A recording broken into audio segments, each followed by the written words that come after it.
Hello everyone and welcome to our fourth legislative update video. My name is Keenan. I'm the Director of Policy and Advocacy at One Iowa Action. And I'm Abbi Nelson. I'm the public policy intern working with Keenan down at the Capitol most days. I'm a senior at Drake University. I study politics there.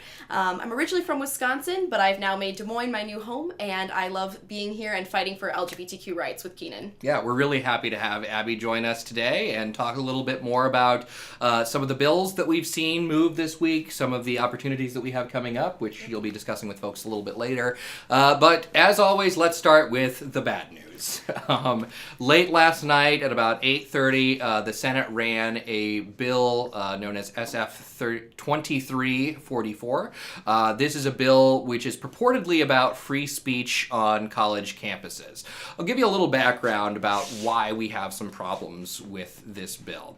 The sponsor of the bill didn't necessarily start with this lawsuit, but a lot of the supporters are starting with this lawsuit, and so I think it's important that we get some context about why this is actually happening.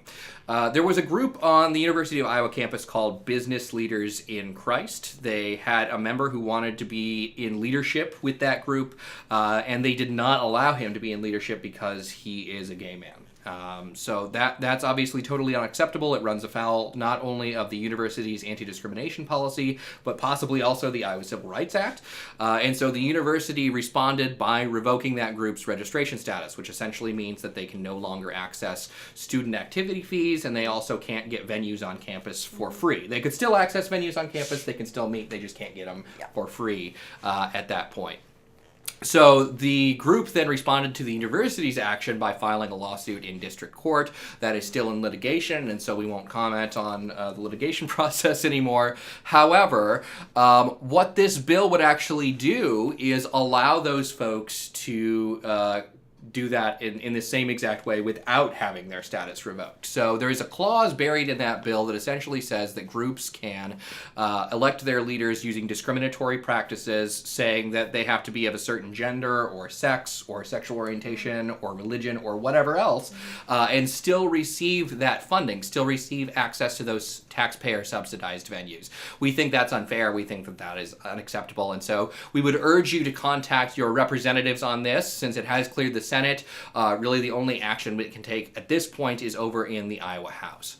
There is some good news though, right? Yes, so the telehealth bill has passed, which we are very excited about. Yeah, and for those of you who don't know what telehealth is essentially a system of healthcare delivery that uses kind of a Skype-like connection. It's a video chat where doctors can diagnose different kinds of things, prescribe medications if necessary, rather than having somebody come into an office visit. Now, this obviously is a huge benefit for rural Iowans, for certain people living with HIV, or people who want medications to make sure that they don't get HIV, whatever that may be.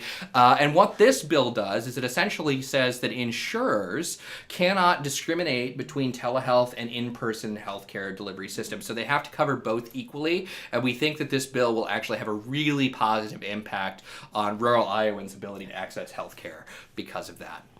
So we have some opportunities coming up for you folks. Abbi, do you want to talk a little bit about what's coming here on March 11th? Yes, I would love to. Okay, so we have a Speakers Bureau training coming up March 11th. That's a Sunday. It's going to be at the Coralville Library from 12:30 to 3:30. So this is a really great way to learn some skills on how to talk to your legislators, how to talk to the media about these important LGBTQ issues. We want to make sure you're well prepped so you feel confident in talking to these people and helping us advance our issues and advance our fight for rights. So if you are interested, just keep an eye out on the Facebook page. We'll eventually get you some information on how to sign up for that. Absolutely. So definitely take a look at that. If you are in the Coralville, Iowa City, Cedar Rapids area, give that a shot. We've had all sorts of these Speakers Bureau trainings all across the state. It's a really great opportunity, and it's free. So definitely come check that out. Thank you so much for joining us today. We are going to keep updating you on a regular basis with all these videos. So stay tuned, and we will see you next time.